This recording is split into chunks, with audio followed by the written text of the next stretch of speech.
तर प्रिव्हियस लेक्चरला आपण transformer on no load आणि त्याची फेजर डायग्राम पाहिलेली होती. तर सेम आज आपण पाहणार आहोत तो transformer on load and its phasor diagram. तर सर्वांनी पुन्हा एकदा रिव्हिजन पहा. नो लोड कंडिशनला ट्रान्सफॉर्मरचे जे काही आपण पाहिलेलं होतं, तर ह्या ठिकाणी त्याची नो लोडची फेजर डायग्राम दिसते. इनिशियली आपण व्होल्टेज V1 म्हणजे इनपुट व्होल्टेज अप्लाय करतोय. जर रेफरन्स कन्सिडर केला तर आपण तो पाहतोय की तो 90 डिग्री शिफ्ट झाला, म्हणजेच अँटी क्लॉकवाईज डायरेक्शनने काय झालंय, मूव्ह झालाय. तर त्यावेळेस आपल्याला दिसतंय सर्वांना की ज्यावेळेस आपण इनपुट व्होल्टेज देऊ त्याच वेळेस काय होतंय की नो लोड करंट I0 काय होतोय, वाइंडिंग मधून फ्लो होतोय. ह्या I0 चे दोन पार्ट आहेत. पहिला आहे की कोर लॉस कॉम्पोनंट म्हणजे IW किंवा IC, म्हणजे व्होल्टेज अप्लाय केल्या आपल्याला कोर लॉस झालेला पाहायला मिळतोय. आणि त्यानंतर जी काय कोर आहे ती मॅग्नेटाइज होते आणि मग फ्लक्स कॅरी होतोय. आणि मग काय होतंय की त्यानंतर आपल्याला EMF E1 आणि मग EMF E2 आपल्याला इंड्यूस झालेला पाहायला मिळतोय. म्हणजे हा सिक्वेन्स पहा, V1 IW एका फेज मध्ये आहेत. त्यानंतर IM म्हणजे मॅग्नेटायझिंग करंट किंवा IMU, आणि मग EMF E1 आणि मग EMF E2 तयार होतोय. तर आता आपण पुढे पाहूया transformer on load and its phasor diagram. When secondary is loaded, म्हणजे आपण सेकंडरीला लोड दिला, the secondary current I2 is set up. म्हणजेच काय होतंय, लोडला जाणारा करंट जो आहे I2 हा सेटअप होतोय. हा करंट कुठून येतोय, प्रायमरी कडून येतोय. म्हणजे नो लोडचा करंट काय असेल, I0, आणि त्यावेळेस लोडचा जो करंट असेल I2 हा एक्स्ट्रा ऍड करते प्रायमरी कडून. म्हणजे I2 इज इक्वल टू काय येणार आहे, I0 plus I1. Secondary current I2 with respect to V2. ज्यावेळेस सेकंडरी वाइंडिंग मध्ये EMF इंड्यूस होईल त्याच वेळेस सेकंडरी वाइंडिंग मध्ये काय होतंय, व्होल्टेज V2 जनरेट होतोय. आणि त्याच वेळेस आपल्याला पाहायला मिळतंय की जो काही लोड करंट आहे तो आपल्याला डिटरमाइन करता येतोय. तर पुढे पाहूया आपण.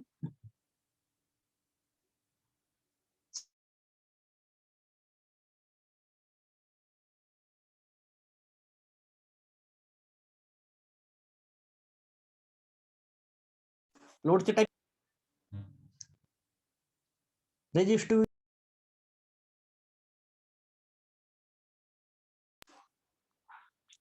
Load for resistive load I2 म्हणजे सेकंडरीचा current is in phase with V2. म्हणजे सर्वांना माहिती आहे रेजिस्टिव्ह लोडला सेकंडरी करंट आणि सेकंडरी व्होल्टेज हे एका फेज मध्ये असतंय.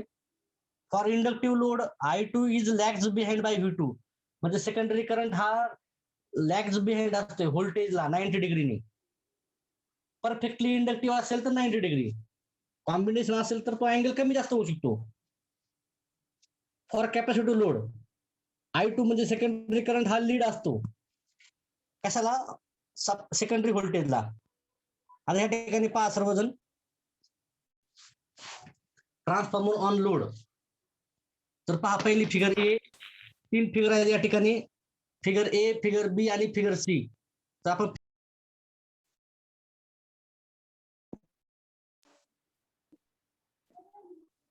ठीक आहे. तर पहा पहिल्यांदा काय होतंय की आपण पाहतोय की सप्लाय व्होल्टेज V1 दिलेला आहे. सप्लाय करंट जो आहे तो I1 फ्लो होतोय. हा प्रायमरी वाइंडिंग म्हणून ज्यावेळेस फ्लो होतोय त्यावेळेस काय होतंय आपल्याला माहितीये, कोर मॅग्नेटाइज होते. आणि जो काही फ्लक्स Φ1 आहे हा Φ1 काय होतोय, सेट होतोय. हा सेकंडरीला लिंक झालेला आहे, त्या ठिकाणी EMF इंड्यूस झालेला आहे. त्यानंतर काय झालंय, सेकंडरी वाइंडिंगचा करंट I2 फ्लो होतोय आणि हा लोड म्हणून फ्लो होतोय. आता पुढली स्टेप म्हणजे जो काय I1 आहे तो सर्वांनी पाहून घ्या, I0 प्लस I2 डॅश. म्हणजेच सर्वांना माहिती आहे की नो लोडचा जो करंट आहे हा फिक्स असतो. आता त्याचे कंपोनंट दोन आहेत, IC किंवा IW, आणि दुसरा कंपोनंट आहे IM किंवा IMU. म्हणजे हा IW काय झालाय, लोडला जाणारा करंट आहे, हा ऍडिशनली सप्लाय कडून ड्रॉ केला जातो. म्हणजे हा प्रायमरीकडे गेल्यानंतर I2 डॅश होईल. म्हणजे I1 काय येईल, I0 प्लस I2 डॅश आलेला आहे. सर्वांनी घ्या, I2 डॅश हा लोडचा करंट आहे रेफर टू प्रायमरी, आणि I2 हा लोडचा करंट आहे सेकंडरी साईडला. ज्यावेळेस तो आपण प्रायमरीला कन्सिडर करतो त्यावेळेस तो ऍडिशनली डॅश होतोय पहा. म्हणजेच I1चा काय झालाय I0 प्लस I2 डॅश झालेला आहे. म्हणजे पुन्हा एकदा ज्यावेळेस लोड आपण कनेक्ट करूया, सप्लाय व्होल्टेज V1 अप्लाय केलेलं आहे, I1 म्हणजे प्रायमरीचा करंट आहे, हा कशा कशाची ऍडिशन आहे I0 प्लस I2 डॅशची. म्हणजे आता पहा सर्वांनी की या ठिकाणी पहा, पहिला जो फ्लक्स आहे Φ1 हा दिसतोय आपल्याला सर्वांना. आता पुन्हा पहा जो काय आहे Φ2 म्हणजे काय, जो काय I2 डॅश मुळे जो काय करंट तयार झालेला आहे, म्हणजे जो काय सेकंडरीचा करंट आहे, हा सेकंडरीचा करंट कमी जास्त होतोय. म्हणजे I2 चा जो काय फ्लक्स असेल तो असेल Φ2. हा पहा कुठं चाललेला आहे, प्रायमरी चाललेला आहे. म्हणजेच प्रायमरी कोण डिमांड करते, सेकंडरी, की ऍडिशनल करंट पाहिजे किंवा करंट कमी होतोय. म्हणजे तो फ्लक्स ज्यावेळेस प्रायमरीला लिंक होईल त्यावेळेस प्रायमरी काय करते, सप्लाय कडून करंट एक्स्ट्रा ड्रॉ करते I2 डॅश, आणि त्यावेळेसचा फ्लक्स आहे Φ2 डॅश. म्हणजे पहा पहिल्यांदा Φ1 म्हणजे प्रायमरी टू सेकंडरी जाणारा फ्लक्स, लोड व्हॅरी होतोय, लोड काय होतोय व्हॅरी म्हणजे कमी जास्त होतोय, मग त्याचं कम्युनिकेशन कुठं होतंय, प्रायमरीला होतोय, सेकंडरीकडून प्रायमरीला, तो आहे Φ2. आता प्रायमरीकडून पुन्हा काय होतंय, सेकंडरीला ऍडिशनल फ्लक्स जातोय, तो काय असणार आहे Φ2. पहा एरो सर्वांनी पाहून घ्या, पहिला Φ1 हा प्रायमरी टू सेकंडरी चाललेला आहे, दुसरा Φ2 हा सेकंडरी टू प्रायमरी चाललेला आहे, आणि तिसरा Φ2 डॅश हा प्रायमरी टू सेकंडरी चाललेला आहे. आणि मग या सर्वांचा रिझल्टंट जो फ्लक्स आपल्याला थर्ड डायग्राम मध्ये दिसेल Φ1 काय दिसतोय सर्वांना माहितीये, ते सर्व फ्लक्स काय होतात, काही फ्लक्स सेम डायरेक्शनने, काही फ्लक्स अपर डायरेक्शनने. म्हणजे Φ2 आणि Φ2 डॅश हे सेम आहेत आणि इक्वल आणि अपोजिट आहेत. पहा सर्वांनी Φ2 डॅश आणि Φ2, मग रिझल्टंट फ्लक्स कोर म्हणला का राहणार आहे Φ1 राहणार आहे. ओके, आता पुढे पहा सर्वांनी, आता हीच थिअरी आपण पाहणार आहे point wise. Primary winding current I1 due to I0 set up flux Φ1, म्हणजेच नो लोडचा करंट आहे, म्हणजे प्रायमरी वाइंडिंगचा करंट I1 आहे. त्याच्यात काही पार्ट कसा असणार आहे, नो लोडचा पण असणार आहे. त्याच्यामध्ये जो काय आहे I0 हा फ्लक्स सेटअप करण्यासाठी जातोय, कशामध्ये, कोरमध्ये, which is links with secondary. हा जो काय फ्लक्स आहे सेकंडरी वाइंडिंगला लिंक होतोय, आणि EMF इंड्यूस होतोय E2 सेकंडरी वाइंडिंग मध्ये. As load draws current I2, पहिल्या केसमध्ये काय होतंय, लोड 0 होता नो लोडला, आता लोड आहे म्हणजे काहीतरी करंट ड्रॉ करणार आहे, म्हणजे लोडला करंट किती पाहिजे I2. Due to this current flux Φ2 is set in the core. म्हणजे काय होतंय, Φ2 हा कोर मध्ये सेट होतोय अपोज दी प्रायमरी, आणि हा प्रायमरीकडे जातोय, प्रायमरीला अपोज करतोय. At the same time primary winding draws current I2 dash which is set up Φ2 dash in the core. त्याच वेळेस म्हणजेच Φ2 काय करतोय, Φ2 कशामुळे आलेला आहे, लोड करंट मुळे आलेला आहे. पहा I2 याच्यामुळे Φ2 आलेला आहे, तो प्रायमरीला अपोज करतोय. आणि जो काय I2 डॅश आहे हा ऍडिशनल करंट आहे, जी काय प्रायमरी सप्लाय कडून ड्रॉन करणार आहे आणि लोडला जाणार आहे. म्हणजे Φ2 डॅश हा तयार होतोय I2 डॅश मुळे. Here Φ2 and Φ2 dash are equal and opposite direction, hence cancel each other. म्हणजे एकाच वेळेस दोन्ही क्रिया होतात. पहा पुन्हा ही डायग्राम, जो काय नो लोडचा करंट आहे I0 मुळे Φ1 सेट झालेला आहे, त्यामुळे प्रायमरी वाइंडिंग मधून जो काय आहे फ्लक्स सेकंडरी वाइंडिंग लिंक झालेला आहे कोर थ्रू. आता सेकंडरी वाइंडिंग काय करते, फ्लक्स Φ2 तयार करते या I2 मुळे आणि प्रायमरीला अपोज करते. त्याच वेळेस काय होतंय की I2 डॅश म्हणजे ऍडिशनल करंट काय करते, सप्लाय कडून ड्रॉन करते प्रायमरी, आणि त्यावेळेस Φ2 डॅश सेट होतोय. म्हणजे एकाच वेळेस दोन्ही क्रिया होत आहेत. म्हणजेच या ठिकाणी पहा Φ2 डॅश आणि φ2 ह्या दोन्ही कशा आहेत, एकमेकांना इक्वल आहेत आणि अपोजिट आहेत. φ2 कशामुळे आलेला आहे, I2 मुळे आलेला आहे. तो प्रायमरीकडे चाललाय, प्रायमरीला अपोज करतोय. φ2 डॅश प्रायमरी कडून काय केलंय, सप्लाय कडून एक्स्ट्रा करंट डिमांड केलेला आहे आणि तो प्रायमरी टू सेकंडरी चाललाय. दोन्ही कसे आहेत, इक्वल आणि अपोजिट. जेवढा लोड करंट वाढेल तेवढाच प्रायमरी सप्लाय कडून जास्त घेणारा करंट वाढेल. आणि दोन्ही एकाच वेळेस होत आहेत, इक्वल आहेत, अपोजिट आहेत. त्यामुळे काय होतं, ते कॅन्सल होत आहे एकमेकांना. ठीक आहे. पुढे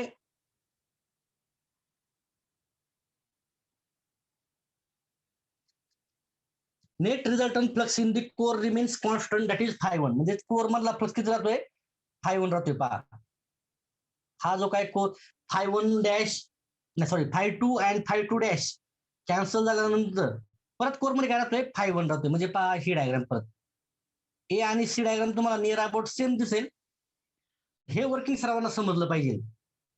φ2 डॅश आणि φ2 हे टेम्पररी आहेत, इन्स्टंटेनियस आहेत, इक्वल आणि अपोजिट आहेत, त्यामुळे कॅन्सल होत आहेत ते. आता लोड सर्वांना माहिती आहे, इंडक्टिव्ह, रेजिस्टिव्ह, कॅपॅसिटिव्ह. त्याचा फेजर डायग्राम पहा सर्वांनी. पहिल्यांदा सर्वांनी आपण रेजिस्टिव्ह लोडची पाहूया, म्हणजे ही डायग्राम पाहूया, म्हणजे सर्वांना लक्षात येईल. ऑन लोड फेजर डायग्राम आहे ही. फिगर सर्वांनी 2 नंबरची पहा.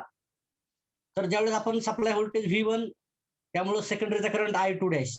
सर्वांना माहिती आहे की V1 आणि I2 डॅश हे कसं असणार, इन फेज असणार आहे, कारण लोड कोणता आहे, रेजिस्टिव्ह आहे. V1 इनपुट व्होल्टेज आहे, I2 डॅश जो काय प्रायमरीने डिमांड केलेला एक्स्ट्रा करंट आहे सप्लायकडं तो. आता ह्या ठिकाणी पहा I0 आणि I2 डॅश ह्या दोन्हींचा रिझल्टंट काय आहे, I1 म्हणजे प्रायमरीचा करंट. म्हणजे सप्लाय व्होल्टेज V1 आणि इनपुट करंट I1 याच्यामध्ये तुम्हाला थोडासा अँगल दिसेल, तो अँगल आहे φ1. ठीक आहे. आता ह्या I0 चा V1 बरोबरचा अँगल तो असणार आहे φ0. ठीक आहे. त्यानंतर पहा सेकंडरी वाइंडिंगचा EMF E2 आणि सेकंडरी वाइंडिंगचा करंट I2 काय असणार आहे, दोन्ही इन फेज असणार आहेत, बरोबर. आणि त्याच वेळेस काय होतंय की सर्वांनी आता पाहून घ्या की V1 I2 डॅश पहा सेकंडरी कडून प्रायमरी कडे आलेला फ्लक्स हा एवढा क्विकली येतोय की त्यावेळेस तो फेज मध्ये असतोय, बरोबर. नंतर काय होतंय, प्रायमरीचा करंट I1 हा दोन करंटची ऍडिशन आहे. नो लोडचा करंट, ऍडिशनल करंट लागणारा सेकंडरीला I2 डॅश, यांचा जो काही पॅरलोग्राम दिसतोय तुम्हाला, I2 डॅश आणि I1 मधला अँगल आहे काय आहे, φ1, किंवा V आणि I1 मधला अँगल आहे φ1. I2 म्हणजे हा जो काय I0 चा आणि V1 चा अँगल आहे φ0. ठीक आहे.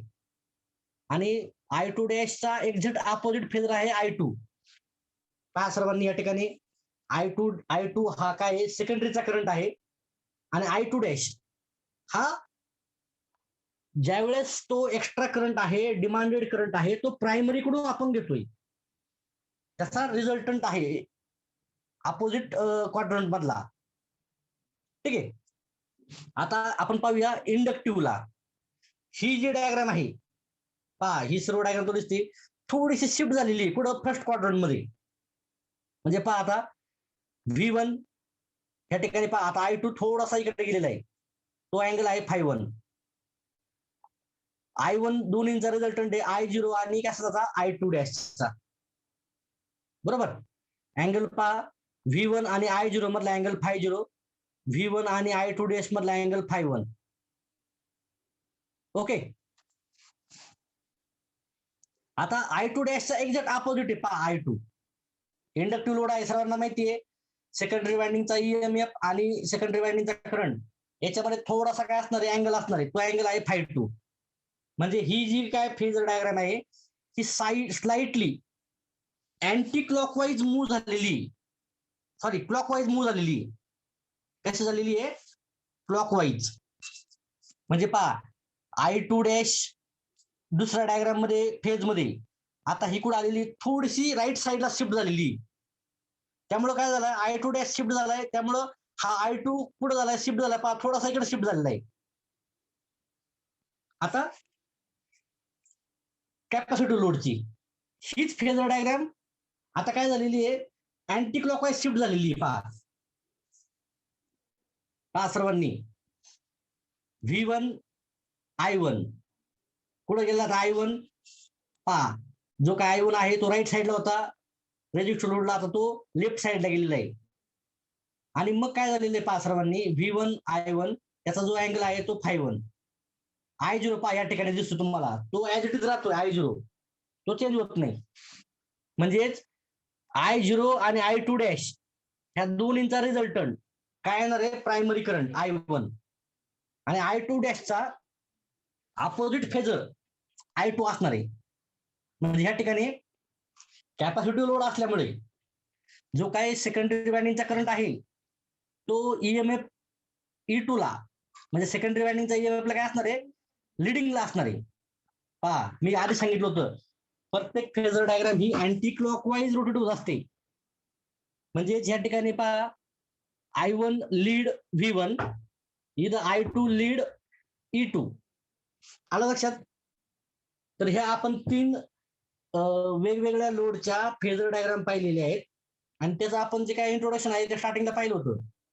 इथं पाहिलं होतं पहा, रेजिस्टिव्ह लोड साठी I2 is in phase with V2, inductive साठी I2 is in phase is lags behind by V2 आणि कॅपॅसिटिव्ह लोड साठी I2 is lead by V2.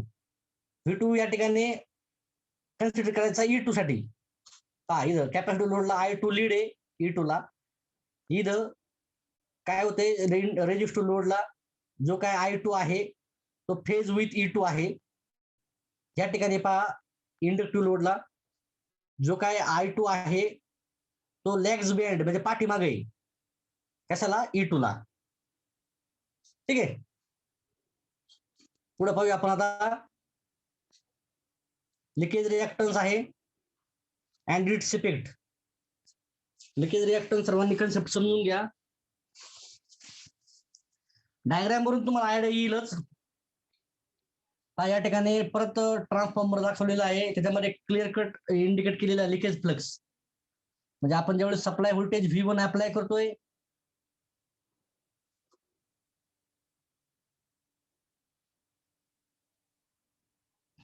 त्यावेळेस काय होतंय की प्रायमरी वाइंडिंग मध्ये काय होतंय, करंट फ्लो होतोय. हा जो काय करंट आहे ह्या करंटमुळे काय होतंय की कोर मॅग्नेटाइज होते, बरोबर. आणि जो काय फ्लक्स आहे तो flux primary to secondary link होतोय, तो आहे फाय. म्हणजेच जो फ्लक्स कोर मधून ट्रॅव्हल करतोय तोच सेकंडरी लिंक होतोय. पण काही जो काय पार्ट आहे फ्लक्सचा तो एअर मधून पास होतोय. पहा दिसतंय या ठिकाणी तुम्हाला ग्रीन लाईन आहेत या.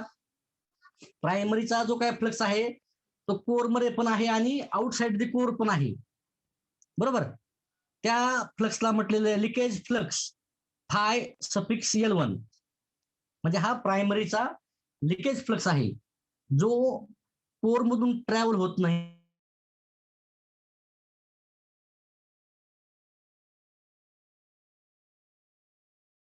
ओके, आता सेकंडरी साईडला पहा, काही फ्लक्स काय होतोय सेकंडरीला लिंक होतोय आणि काही इयर मध्ये पास होतोय. त्या फ्लक्सला आपण म्हणतो लिकेज फ्लक्स ∅L2. ∅L2 म्हणजे काय, सेकंडरी लिकेज फ्लक्स. ∅L1 म्हणजे काय, प्रायमरी लिकेज फ्लक्स. ओके, पाहायचं आपण थिअरी पाहूया. थेरॉटिकली म्हणजे आपण जे आता म्हणूया ओरली डिस्कशन करतोय तर त्याच्या accordingly it is assume that, म्हणजे आपण असं अज्युम करतो flux produce by primary gets link with entirely with secondary winding. म्हणजे जो काय फ्लक्स प्रोड्यूस होतोय प्रायमरी वाइंडिंग कडे तो सेकंडरी वाइंडिंगला लिंक होतोय. But practically it is not happen, म्हणजे प्रॅक्टिकली असं झालेलं आपल्याला पाहायला मिळत नाही. Some part of the flux complete म्हणजे काही फ्लक्सचा जो काय पार्ट आहे त्याचा पाथ कम्प्लीट करतोय through year and it will link with same winding it self. म्हणजे तो त्याचा पाथ कम्प्लीट करतोय. पहा या ठिकाणी क्लोज लूप झालेला आहे प्रायमरीचा, या ठिकाणी सेकंडरीचा पण क्लोज लूप झालेला आहे.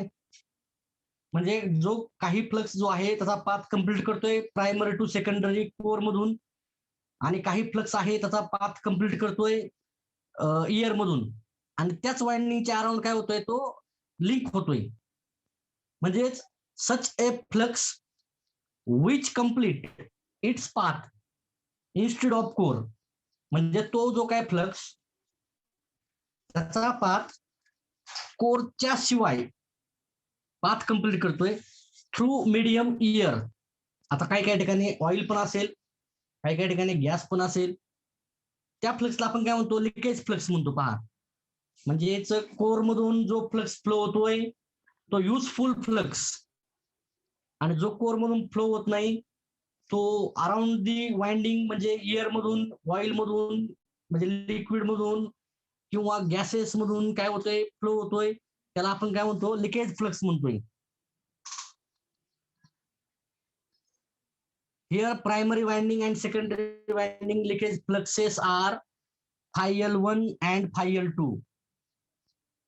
म्हणजे आपण phi L1 काय म्हटले, primary winding leakage flux, and phi L2 secondary winding leakage flux म्हटले आपण. This fluxes set and EMF in respective winding. म्हणजे सर्वांना माहिती आहे की जसा phi1 मुळे E1 तयार होतोय, phi2 मुळे E2 तयार होतोय. म्हणजेच या फ्लक्स मुळे phi L मुळे काय होतोय EMF प्रायमरी वाइंडिंग मध्ये सेट होतोय EL1, phi L2 मुळे EL2 तयार होतोय. हा लिकेज EMF आहे. ओके, दिस फ्लक्सेस म्हणजे हे जे काही फ्लक्सेस आहेत phi L1 आणि phi L2 ते त्याचा पाथ कम्प्लीट करतायत, EMF पण इंड्यूस करतायत त्याच वाइंडिंग मध्ये. ज्या वाइंडिंग मुळे तो तयार झालेला आहे त्या वाइंडिंग मध्ये तो काय करतोय की EMF क्रिएट करतोय, आणि हा EMF अपोज करतोय. पहा कशाला, मेन EMF ला, बरोबर. त्याला आपण काय म्हणतो लिकेज रिएक्टन्स म्हणतो. हिअर सर्वांनी पाहून घ्या, X1 काय आहे, लिकेज रिएक्टन्स ऑफ प्रायमरी. सर्वांना माहिती आहे लिकेज रिएक्टन्स हा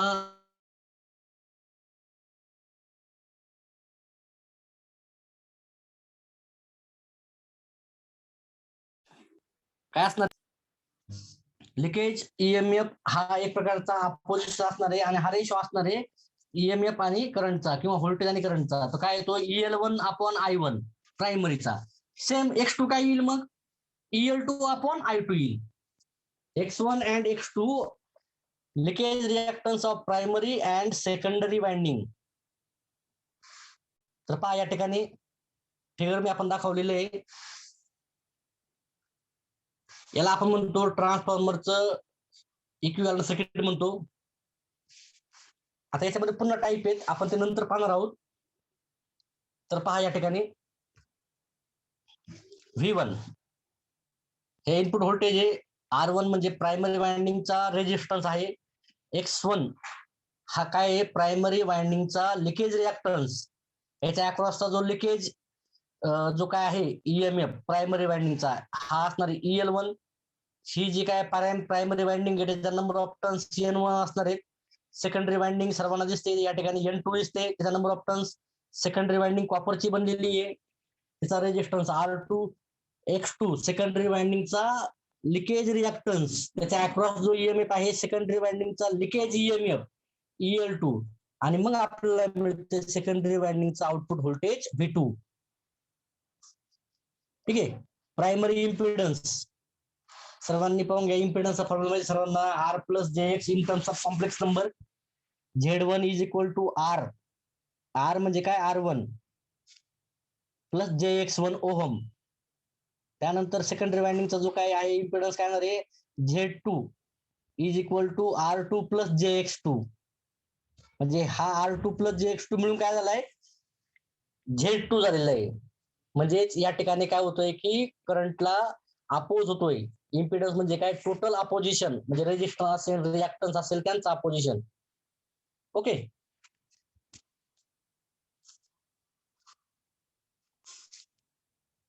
आता पहा equivalent circuit of prime transformer and it's equivalent resistance and reactance. तर पहा या ठिकाणी ही डायग्राम सर्वांना लक्षात असली पाहिजे. सेम मगाची डायग्राम आहे, फक्त फरक एवढाच आहे काय, याच्यामध्ये नो लोडचं सर्किट ऍड केलेलं आहे. म्हणजे पहा I1 दिसतो या ठिकाणी, R1 X1 दोन्हींचा मिळून बनला Z1. आता या ठिकाणी पहा I0 म्हणजे नो लोडचा करंट आहे. याचे दोन कॉम्पोनंट आहेत, IC आणि IM. IC ला दुसरं नाव काय, IW. IM ला IM म्हणतो आपण. आता IC काय करते, हा कोरचा रेजिस्टन्स आहे R0. कारण कोर मध्ये काय होतंय, फ्लक्सला अपोज होतोय, तो म्हणजे कोर लॉस कॉम्पोनंट. ठीक आहे. कोर मॅग्नेटाइज होते, त्या ठिकाणी काय होतंय की जो काय असेल कोरचा जो काय रिॲक्टन्स तो दिलेला आहे X0. म्हणजेच IM नेहमी फ्लो होतो X0 मधून, IC नेहमी फ्लो होतो R0 मधून. नाव लक्षात ठेवायचे, IC ला दुसरं नाव आहे IW वॅट फुल कॉम्पोनंट, IM ला दुसरं नाव आहे IMU, आणि हा नेहमी फ्लो होतो X0 मधून. प्रायमरी वाइंडिंगचा EMF दिसतोय E1, सर्वांना माहिती आहे I1 प्लस I0 हा काय असणार आहे I2 डॅश. बरोबर. म्हणजे I1 चे दोन पार्ट पडलेले आहेत, I0 नो लोडचा करंट, I2 डॅश हा राहणार आहे सेकंडरी लोड साठी लागणार आहे. म्हणजे I1 is equal to I0 plus I2 dash. आपण मग असे बघितलं ट्रान्सफॉर्मर ऑन लोड मध्ये. ओके. या E1 म्हणजे प्रायमरी वाइंडिंगचा इंड्यूस EMF, N1 म्हणजे प्रायमरी वाइंडिंगचा टर्न्स, N2 म्हणजे सेकंडरी वाइंडिंगचा टर्न्स, E2 म्हणजे सेकंडरी वाइंडिंगचा EMF.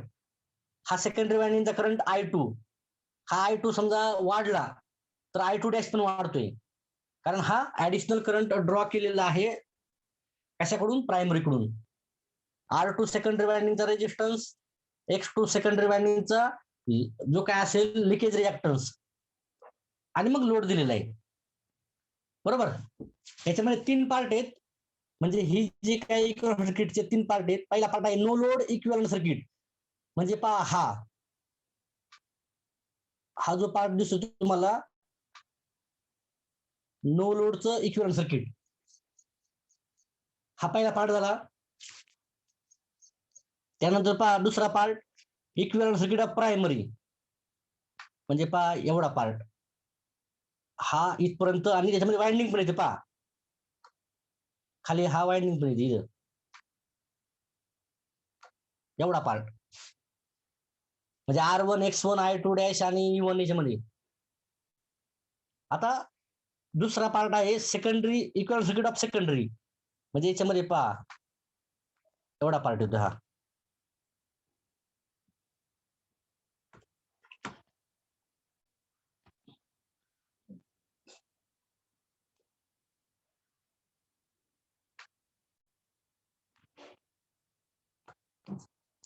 हा काय इक्विव्हॅलंट सर्किट ऑफ सेकंडरी, म्हणजे जे काय ट्रान्सफॉर्मरचं इक्विव्हॅलंट सर्किट आहे हे तीन पार्ट मध्ये डिवाइड केलेलं आहे. पहिलं नो लोड इक्विव्हॅलंट सर्किट, दुसरं इक्विव्हॅलंट सर्किट ऑफ प्रायमरी, आणि तिसरं इक्विव्हॅलंट सर्किट ऑफ सेकंडरी. आता आपण हे वन बाय वन एक्सप्लेन बघूया. नो लोड इक्विव्हॅलंट सर्किट आहे, आता इन ब्रीफ पाहतोय आपण. नो लोडचा करंट I0, या ठिकाणी IC और IW कोर लॉस साठी लागणारा करंट हा R0 मधून फ्लो होतोय. या ठिकाणी R0 का एक कोरचा जो काय रेजिस्टन्स आहे तो IM और IMU हा फ्लो होतो X0 मधून, ज्याच्यामुळे कोर काय होते, मॅग्नेटाइज होते. I0 is equal to IM plus IC किंवा IMU प्लस IW. I0 पहा, in this I0 no load current, IM और IMU मॅग्नेटायझिंग करंट. सर्वांना माहिती IM और IMU ची व्हॅल्यू काय आहे, I0 साइन 50. ठीक आहे.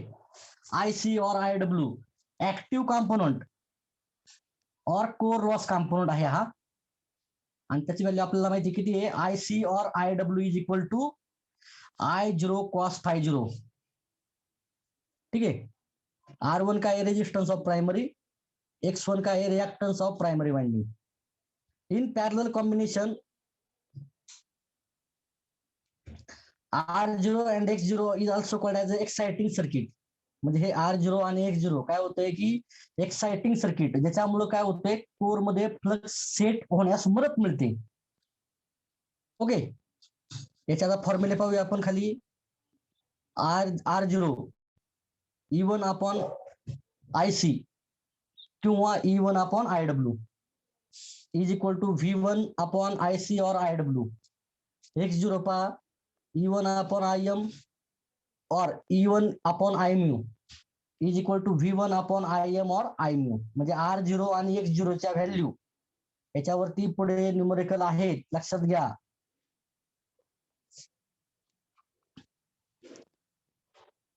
पुढे आपण जाऊया आणखीन दुसरा पार्ट मध्ये equivalent circuit of primary. In this R1 and X1. R1 का है resistance of primary winding, X1 का है leakage reactance of primary winding. The total current I1 म्हणजे जो काय प्राइमरी वाइंडिंगचा करंट आहे is sum of no load current and I2 dash, म्हणजेच ऍडिशनल करंट लागणारा लोडला. म्हणजे I1 bar is equal to I0 bar is equal to I2 dash bar. Where I2 काय असणार आहे, I2 dash I2 upon K. आता K सर्वांना माहिती आहे की ट्रान्सफॉर्मेशन रेशो आहे.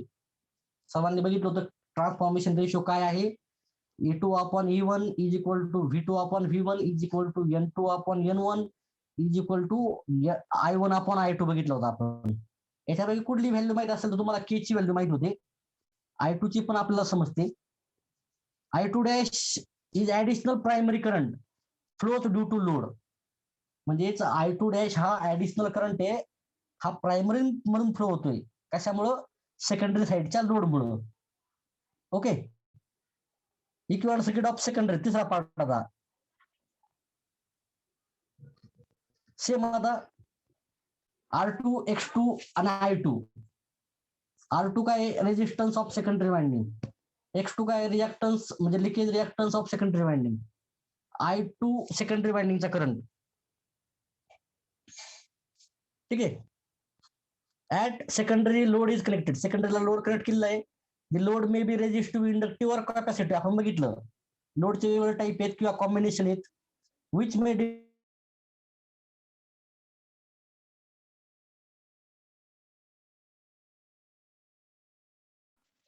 General equivalent circuit of transformer does not contain primary and secondary winding.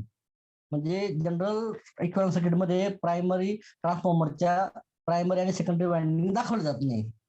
Hence in practical equivalent circuit is then simplified. म्हणजे आपण काय करतो, जनरल इक्विव्हॅलेंट सर्किट मध्ये ट्रान्सफॉर्मरच्या वाइंडिंग दाखवल्या जात नाही, म्हणून प्रॅक्टिकली आपण ते सिम्प्लिफाय केलं. ड्युरिंग सिम्प्लिफिकेशन ऑल क्वांटिटीज और parameters may transferring either from primary to secondary और सेकंडरी टू प्रायमरी. म्हणजे प्रॅक्टिकली आपल्याला ते सिम्प्लिफाय करण्यासाठी क्वांटिटी एकत्र करून आपल्याला वाइंडिंग शिवाय सिम्प्लिफाय करावं लागतं. म्हणजे एक तर काय होईल, सेकंडरीचे पॅरामीटर कुठे येतील, प्रायमरीला, किंवा सगळेच प्रायमरीचे कॉम्पोनंट कुठे जातील, सेकंडरीला जातील. याच्यामुळे काय होतंय का, it makes transformer calculation easy. Hence transformer equivalent circuit is drawn in two ways. म्हणजे सिम्प्लिफाय करण्यासाठी, इझी कॅल्क्युलेशनसाठी आणि ट्रान्सफॉर्मरचं अनालिसिस ऍक्युरेटली करण्यासाठी ट्रान्सफॉर्मरचं जे काय इक्विव्हॅलेंट सर्किट आहे हे दोन टाईप मध्ये डिवाइड केलेलं आहे. पहिलं आहे equivalent circuit refer to primary side, म्हणजे सर्व कंपोनंट प्रायमरीला घ्यायचे आणि मग सिम्प्लिफाय करायचं. दुसरं equivalent circuit refer to secondary side, म्हणजे सगळेच कंपोनंट सेकंडरी साइडला न्यायचे, प्रायमरीचे पण आहे ते न्यायचे, सेकंडरीचे ऍज इट इज ठेवायचे. ह्या दोन पद्धतीने आपण सिम्प्लिफाय करू शकतो. तर आपण ते नेक्स्ट लेक्चरला पाहूया. आज आपण या ठिकाणी थांबूया. काय डाऊट असतील तर विचारून घ्या. सर्वांनी अटेंडन्स न चुकता गुगल फॉर्मला लिंक सर्वांना माहिती आहे, त्या लिंकवर भरा.